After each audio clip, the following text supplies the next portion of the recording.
because I always thought that the term Molotov cocktail came from the Russians or somebody in Eastern Europe. It turns out that the Finnish were actually the people who coined the term Molotov cocktail. So the Russian minister at the time in 1939, that was his last name, was Molotov. And it was a pejorative. It was what the Finns used for different things, but they used it for tanks. They used all kinds of interesting stuff for the tanks, the ramming crowbars inside of the track mechanisms. But the Molotov cocktail was a Finnish idea, and it was tar and ethanol and gasoline together, their version of it. And they named it after Molotov as a fucking pejorative towards him. So we can thank the Finns for the Molotov cocktail.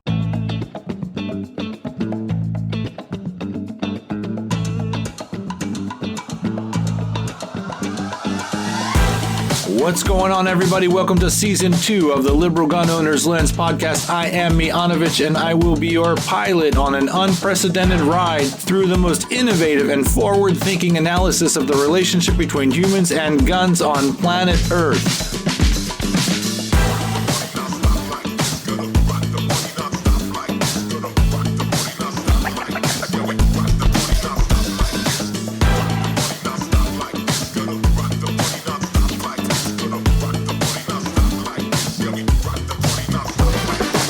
The entire nexus between guns and public safety needs a wake-up call, and Liberal Gun Owners is here to rock that party. Are you somebody who thinks you know what's going on with guns and public safety? I don't give a shit. I'm dragging your ass into the future whether you like it or not.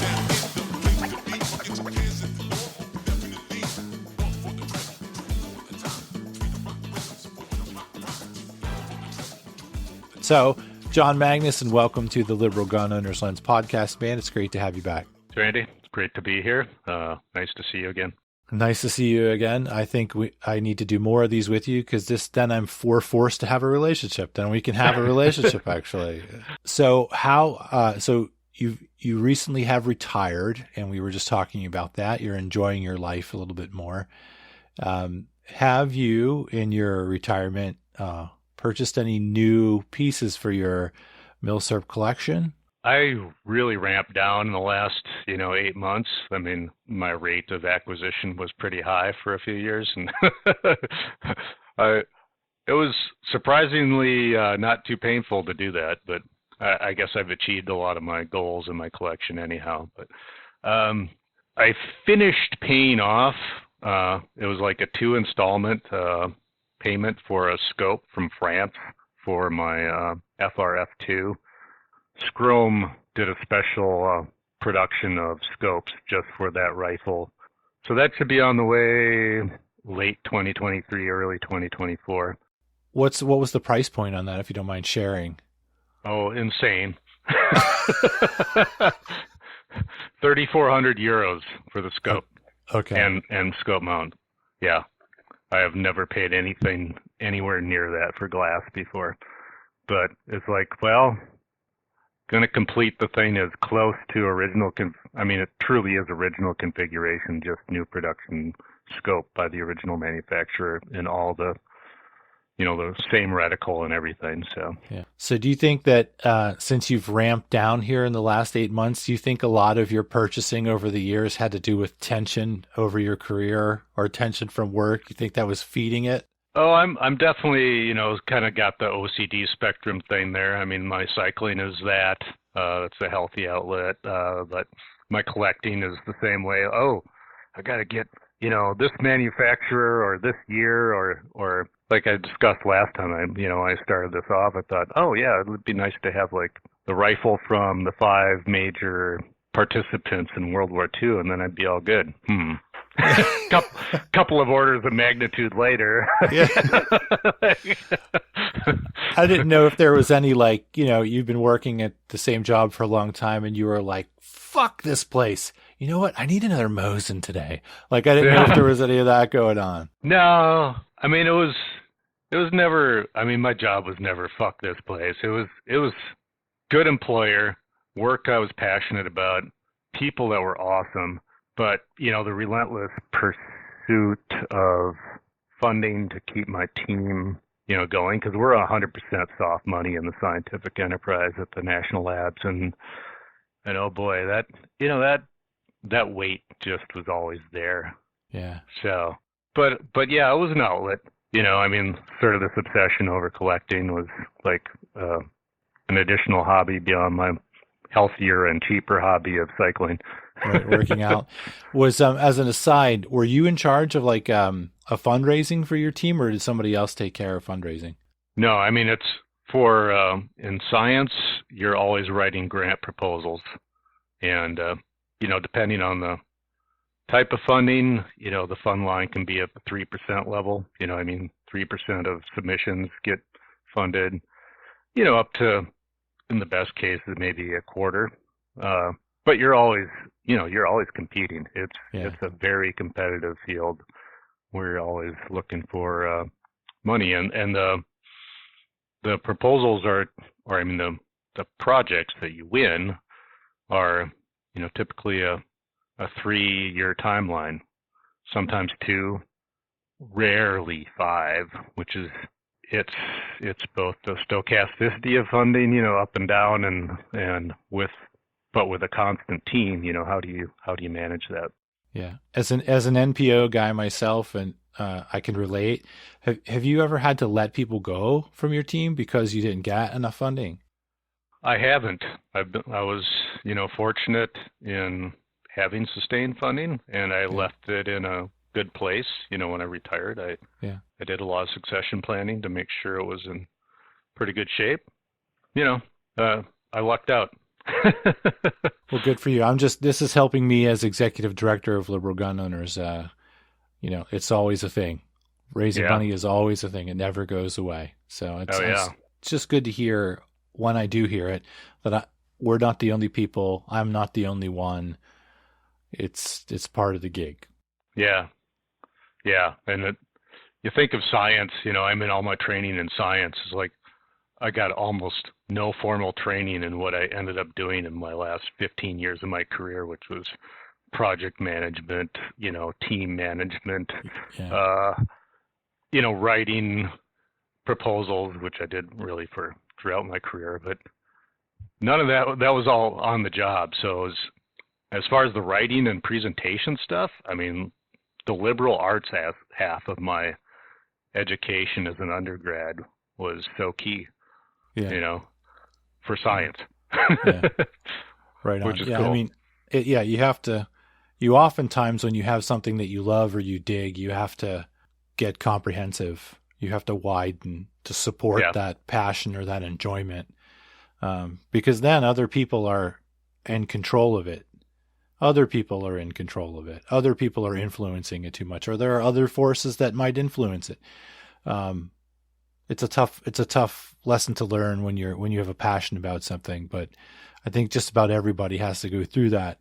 You have to be right-brained and left-brained and everything in order to be able to make it all work. So, cool. Thanks for that, man. It helps me. It helps my brain. Let's jump into talking about Finland. So let's talk about this first before we do this. This is my fun question for John. I know that the spellings are different, but Gustav Erik Magnuson was kind of an important figure. He's a Finnish major general and winner of the Mannerheim Cross Knight, right? I don't know if you know him, but he was the commander of the number 24 Squadron Flying Regiment during World War II. He flew about 158 sorties as a fighter pilot and shot down 5.5 enemy aircraft. Are you possibly related to this gentleman? It's possible, but unlikely. I mean, I'm sure there's lots of Magnuses that had sons that were Magnusson. Yeah. And I know there's plenty of Swedes in Finland. I mean, it's still a recognized, language in Finland that many people speak. Lots of Swedes in Finland, lots of Swedish volunteers that helped them in, the Winter War and Continuation War and whatnot too. Can you remind me? Well, I know we talked about your dad a little bit last time and how he's not necessarily hot on guns, but did your dad serve? I can't remember if he did or not. Yeah, he served during the Korean War. I mean, he enlisted like a year before the Korean War, Korean conflict, ceased. Yes. But he was over in Okinawa. He worked with ASA, Army Security Agency. Okay. He was trained in radio repair, basically. Yeah. And I would imagine that Magnuson is, like you said, it's a pretty common name up in those parts. Maybe not as common as Smith, but no, in some way. Not as common as Johnson, but Magnuson is around. Yeah, it's not a super common last name. I don't know. Right. Magnus meaning great. I suppose not too many people were named that. It seemed a little presumptuous for a stoic Swede to name their kids that. So. Well, I love it. It's great. So now that we have that covered, you may or may not be related to that, to Gustav Erik Magnusson. Very cool. Let's talk about Finland. So I'm sure that unless a person is a nut about World War II, or maybe European history in general, they're probably not going to know much about Finland and the dynamics there, how important it is geographically, what it meant to be right up against, and maybe what it still means to be right up against the Soviet Union / now Russia, and then also being up against the desires of the Nazis or the Weimar Republic. It has an importance, a geographic importance. So let's talk about the Civil War first and foremost. You want to give us like a basic rundown of the Finnish Civil War and some of the details there, so that the listeners can understand the setup before we get to the Winter War? Okay. Yeah, I mean, Finland was a duchy of Imperial Russia up until 1917, and they weren't happy about it. And when Imperial Russia imploded, in 1917 and revolution commenced and whatnot, the Finns declared independence, and then from there, transitioned straight into a civil war that lasted a few years between basically the White Guard, which is more of the landed gentry and middle class capitalism, versus the Red Guard, both Bolshevist sympathizers, communists. And that ultimately, led by Mannerheim, who's later, PM or president, can't remember, during World War II. He was the general in charge of the White Guard and one of the heroes of that era, and led to full independence and a democratic republic, being set up in the interwar period. And there were still tensions after, because one side wins, the other side loses, but both sides are still in the country. Right. So there's civil tension there still after the White Guard wins. And they were mostly to the north, right? It's kind of typical, like the whites, they call them the whites to the north, the reds to the south. Was that pretty much how it was?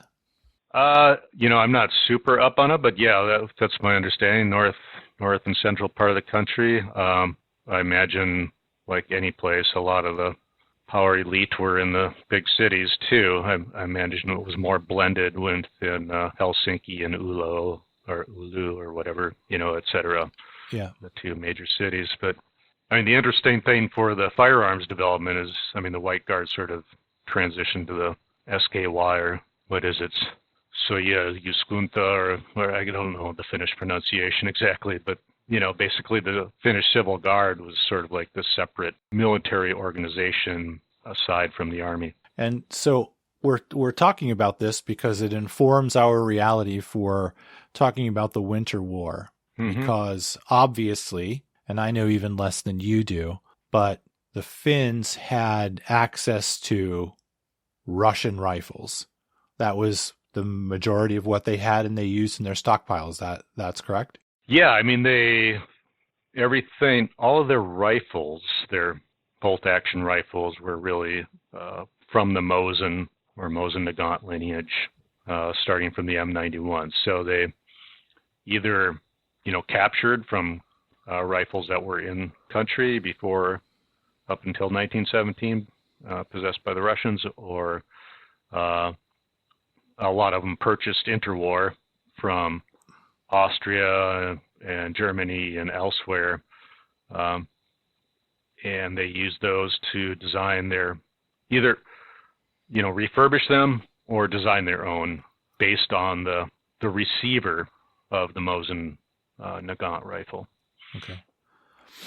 And do you have any knowledge of whether or not there were a lot of, so you said there were basically two things that were happening. There were rifles left over from the Russian Empire, and then there is new acquisitions and then new production. Do you think that there were a lot, like the vast majority of the arms were coming from what was left over from the Russian Empire? Do you think that's like the largest percentage of it? I don't know if, any precise numbers are known, but I think, they captured a modest but significant number from the Russians or were left behind, whatever.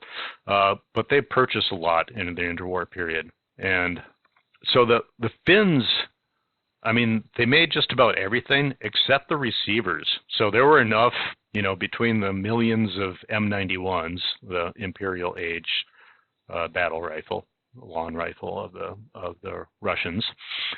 There were enough of those on the, on the victors or even the vanquished Germany, etc. market, that they could purchase those receivers and have enough receivers, and they didn't have to, make that expensive mill, forged and milled part that where the heat treatment is so critical, et cetera, et cetera. I'm sure they could have done that. They were very successful at making the barrels and every other component, but they had a lot of captured components or purchased components. I think the majority were purchased from other European powers that had captured them from the Russians.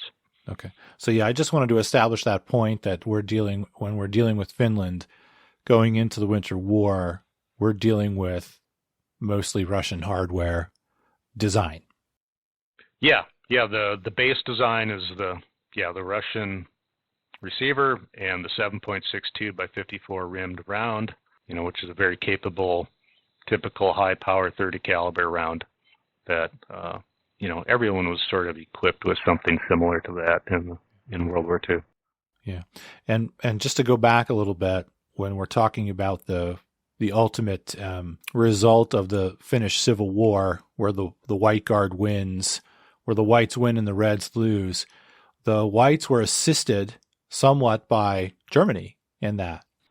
Certainly there was a relationship there, even in World War I with the Kaiser and, before the German capitulation, and they even were going to name a king that was a descendant of the German royal lineage. But as soon as that went by the wayside, the Finns jettisoned that whole idea of royalty. Yeah. So we see already, before we even got to the Winter War, there's the Finns, and then there's the Russians on one side and the Germans on the other. And then the Finnish have to play this pretty intense game of relations between these two, what are going to end up being warring factions or warring empires or warring ideologies. They're not in an easy position. No, and they're very much in the realpolitik space of, our biggest adversary is on our eastern border, Right. Whether or not, ideology-wise, they're the big villain, in reality, they're the ones who are going to march in and take our land and our people, because we have a huge, long land border with them. Yeah. And there's a lot of, over the period of 2 decades, the Finns being in agreement, having an agreement, fighting against the Russians, having an agreement with the Germans, fighting against the Germans. Like, there's a lot of back and forth. Oh, yeah, it's complicated. It's and I was surprised because I knew a little bit about it, but doing a review for this, I was surprised how much of that happened in such a short period of time where you're bedfellows with somebody and then you're changing your mind relatively quickly. Yeah. I mean, 1939 to 44, there was a lot of, well, really only one flip, but there were three different wars in that period, essentially. Right. Right. and hence the importance of projectile weaponry in this complicated scenario for the Finns, and they likely would not have independence if they weren't duking it out. And, and they were. Yeah. Oh, for sure. Yeah. So let's move into the Winter War now. Okay. Also known as the Russo-Finnish War, 1939 to 1940. So I'm looking at the time frames of. We're going to talk today about the Winter War. We're going to talk about the Continuation War. We're going to talk about the Lapland War. Mm-hmm. These are all things that happen in such short time frames, but they're major.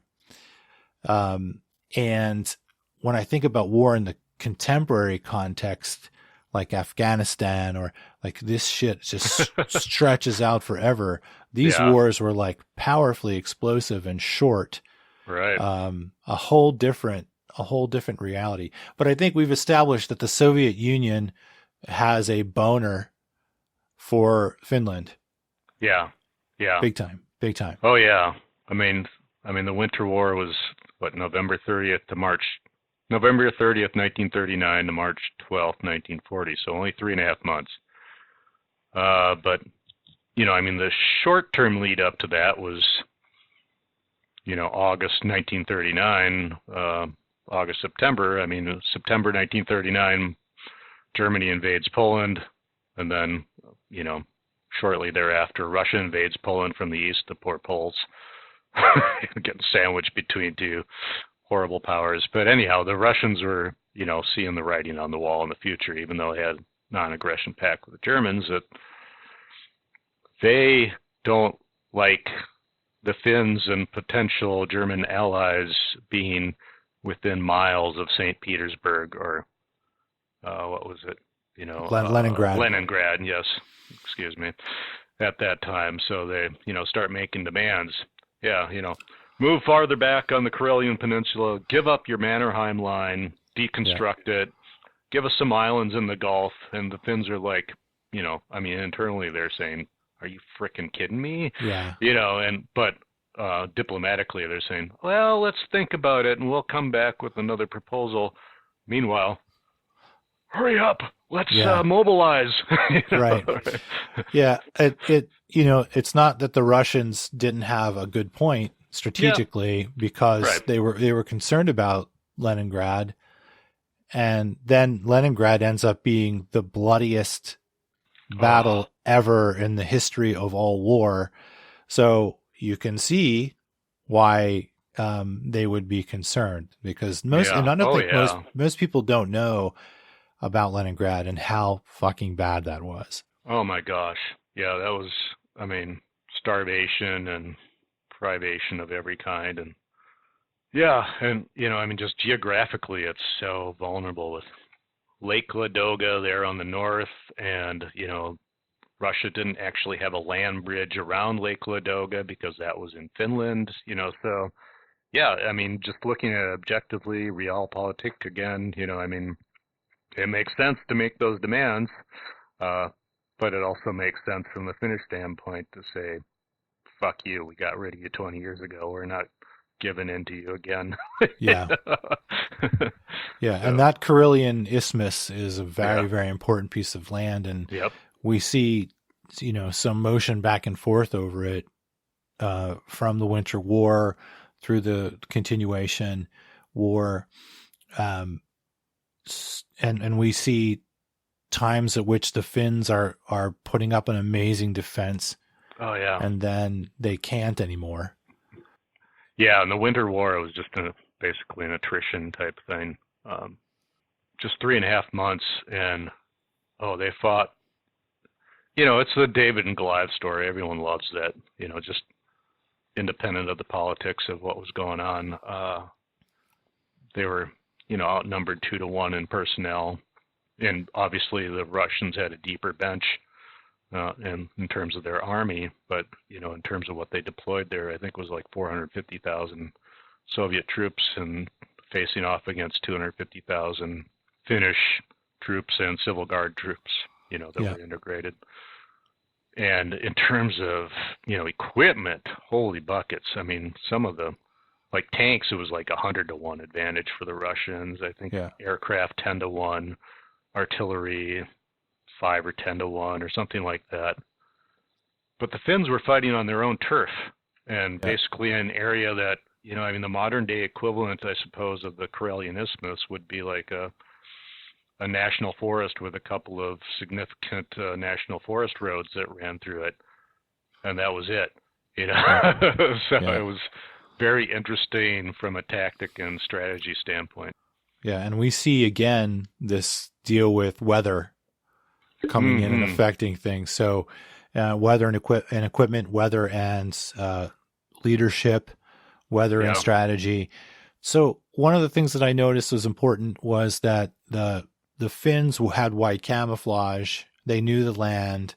It was winter, right? And there was snow. Yeah.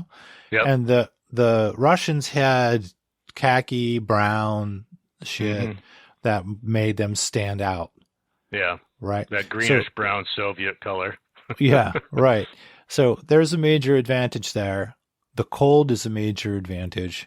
Yeah. And this is where I want to see if you have any special knowledge. So what does the cold do to these technologies? Just the rifles? We're not worried about the pistols. What does cold do to rifles? Rifles, I don't think it's that big of a factor. I mean, as long as you keep them with a lighter lube instead of, grease. But with the, where they had a huge advantage in the, complex equipment like tanks, that's an big advantage. It's like it renders those inoperable, and it gets cold enough.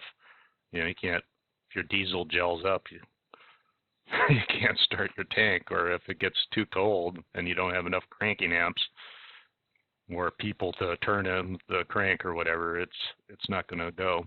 Yeah. The cold can be an advantage for the tanks in that if it's not too cold, then you don't have the tanks bogging down from mud and swamp.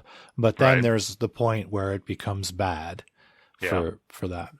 And that territory was it's basically woods with a couple of roads. So tanks did not really, there weren't a lot of open fields for them to disperse out and get off the roads. And that was another major thing the what they call, I think it's later was the Moti tactics, cutting them up and then trying to decimate them in little pieces. Yeah. So it's 1939. We're in the Karelian Isthmus, and the Finns are going toe to toe. Yeah. What rifles and machine guns and grenades and what are they using? Again, Mosin Nagants, but the Finns designed their own, and it went through a long lineage. And here, that's really interesting. The Civil Guard and the Army, the SA, the Suomen Armeija, the separate, they each developed their own firearms in a way, but they were all variants of the Mosin, and they fed off of one another. So I think it led to, superior rifles as much as you can get from the basic, Mosin platform. And, the Finnish people, or largely agrarian foresters, hunters, put a real emphasis on marksmanship. I think they'd, the Marines would be proud every Marine a rifleman type of thing. I think the Finns had a similar sort of approach of everyone was as good a marksman as they were capable of being. And their rifle development put a lot of emphasis on that. So what about like light machine gun? Because I know that there was mention that Simo Hayha, that's how you pronounce it, I think. Simo Hayha, the White Death, the sniper. Yeah. Yeah. He used an M2830, and then he also usually used a light machine gun. So what would the machine gun have been? Probably a submachine gun. I'm Okay. not exactly familiar with the story, but yeah, that's actually sort of a reversal situation where the KP-31 was the milled submachine gun firing the 9x19 or 9mm Luger that the Finns developed in started fielding in 1931. And the Russians or the Soviets actually copied that in the PPD 34, which they never quite figured out because they only made a few thousand of those. So they didn't really have a great submachine gun going into the Winter War. It's certainly not plentiful, whereas the Finns did. Yeah. They had the KP-31, and that was an exceptional submachine gun. All milled, more expensive, slower to make, but very reliable, very good submachine gun. Yeah, and for those people that are listening, Simo Hayha was he was a very famous sniper, and it's nobody's really clear on who gave him the term the White Death, whether it was the Finnish propaganda or whether it was the Russians. Yeah. But there are so many different numbers reported relative to how many people that he killed in total. But the typical number is going to be over 500.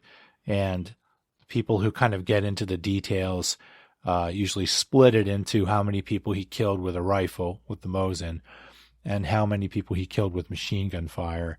And it's about half and half from usually from what I've looked at. But we don't know about those numbers either. There are so many different sources. Yeah, Right. I think you looked into it more, so I could be mistaken about whether he was using a submachine gun or an actual machine gun. But I would think in close skirmishes, it would be the submachine gun. Yeah, he was a little guy, and lived his life previous to this as a hunter, like many people in Finland, as you're saying. He did end up getting injured. He ended up getting wounded. Shot in the mouth. Yeah, and they actually took him for dead. Mm-hmm. I don't know if you knew that. I don't know if you knew the whole story, John, but they took him for dead because the bottom part of his face was exploded and he was like passed out. They actually threw his body on a pile of dead bodies, and then found out. I don't know. The detail wasn't there. Found out that he actually wasn't dead. Yeah. And he ended up wanting to serve again later on, but they wouldn't let him. And he did some other kind of cushy. He was dealing with the military horses later on, but he's supposed to be the most productive sniper in the history of warfare. Yeah. He was tough as nails, that's for sure. Yeah, all with the Mosin. And of course the Finns were using skis and all kinds of other interesting things. Things that the other mountain divisions of the world would end up doing. So what are you showing? John's showing me something right now. And what are you showing me, John? This is the M2830 you were referring to. And so the major upgrade on this is the sight. This sight versus the more typical, the Russian Konovalov sort of curved sight that they had with these deep notches in there. And that 2830, how many do you have? Just one of them? I just have one of those. Did you ever shoot it? I haven't shot this one, no. I think need to do determine the bore diameter. Most of these are 308 or 309 kind of. So, it's one of those internet arguments you'll hear about whether you can safely shoot standard surplus in it or not, or if you get a pressure spike because of that slightly smaller, tighter groove diameter. 308, 309, whatever it takes. Yeah, whereas the other ones, they're 311 to 314 kind of diameter bullets. So And you don't have any of the machine guns in your house, do you? Or you wouldn't tell me Nope. if you did. No, you can't. You can't own actual automatic rifles in Washington State. And Oh, even if they're milsurp and like the barrel's blocked and shit like that. I've never really gotten into deactivated ones. They just don't interest me. But not sure if you could get one of those. Obviously, it'd have to be made on a new receiver and all that stuff, all that NFA kind of crap. So we talked about this last time, how pistols in the theater of war really don't kind of amount to much, even though they're there. Yeah. I didn't see anything talking about pistols in reviewing the details of the Winter War. Yeah, I mean they're an officer, and I mean in some cases NCO sidearm, and they're more of an authority symbol, I think. Really, I mean obviously they were used, but they don't amount to much in terms of total casualties. And so I wanted to mention, I did have that detail for the siege of Leningrad ends up taking a long time. We're going to move a little bit away here, but go to the siege of Leningrad because that ends up being 1941 to 1944, I believe, if that's correct. It was like a 3-year deal. Costliest siege in the history of modern warfare. 1.5 million people dead. And that I just wanted to tack that on. We had mentioned it before. We're not going to talk about the siege of Leningrad, but enormously bloody. Yeah. And the huge Russians. Number of civilians that died from starvation and disease, etc. Yeah. And so this is why I wanted to just put the exclamation point on there relative to the Soviets. Mm-hmm. They knew something like that could happen. Right. And this is their mindset in terms of in terms of Finland. Yeah. In terms of taking it, having influence over it. One of the other things that I found was really interesting, and I didn't know this because I always thought that the term Molotov Cocktail came from the Russians or somebody in Eastern Europe. It turns out that the Finnish were actually the people who coined the term Molotov Cocktail. Oh, okay. Yeah, I Did didn't you know that, but okay. I knew they employed them, but yeah, I didn't know where the term. So the Russian minister at the time in 1939, that was his last name, was Molotov. And it was a pejorative. It was what the Finns used for different things, but they used it for tanks. And they used all kinds of interesting stuff for the tanks, the ramming crowbars inside of the track mechanisms. But the Molotov Cocktail was a Finnish idea, and it was tar and ethanol and gasoline together, their version of it. And they named it after Molotov as a fucking pejorative towards him. So we can thank the Finns for the Molotov Cocktail. And the Winter War. We can thank the Winter War for that as well. Yeah. Homemade napalm in a bottle. Yes.